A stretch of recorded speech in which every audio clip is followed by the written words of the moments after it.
नमस्कार दोस्तों, आपका अरोड़ा लर्निंग अकेडमी में बहुत बहुत स्वागत है।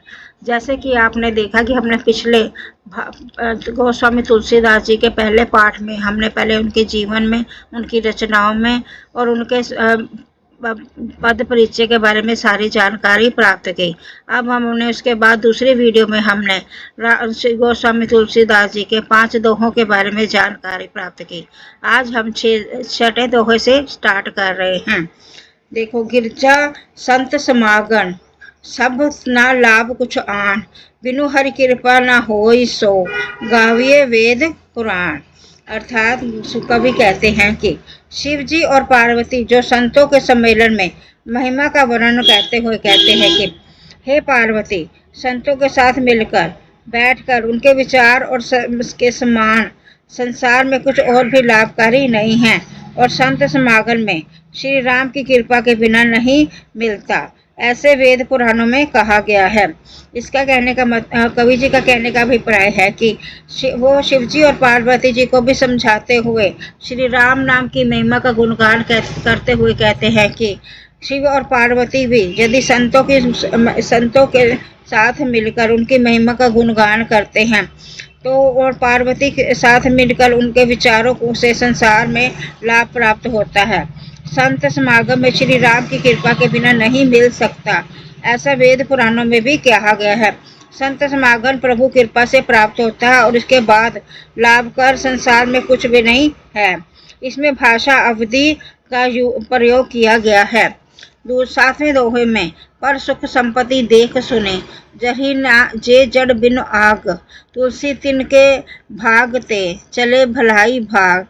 गोस्वामी तुलसीदास जी कहते हैं कि दूसरों की सुख संपत्ति और सुख चैन को देखकर जो बिना आग जलाए ही जलते हैं, अर्थात ईर्ष्या और घृणा करते हैं, तो उनकी उन्नति, उनका सुख, उनका वैभव उनसे कोसों दूर चला जाता है। कहने का अभिप्राय कि हमें दूसरों की उन्नति और प्रगति देखकर हमें जलना नहीं चाहिए और ना ही अपने मन में ईर्ष्या की भाव रखना चाहिए।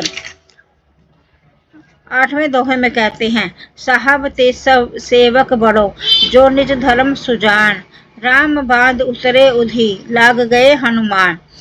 गोस्वामी जी कहते हैं कि स्वामी की सेवा से बड़ा कोई और धर्म नहीं होता है। श्री हनुमान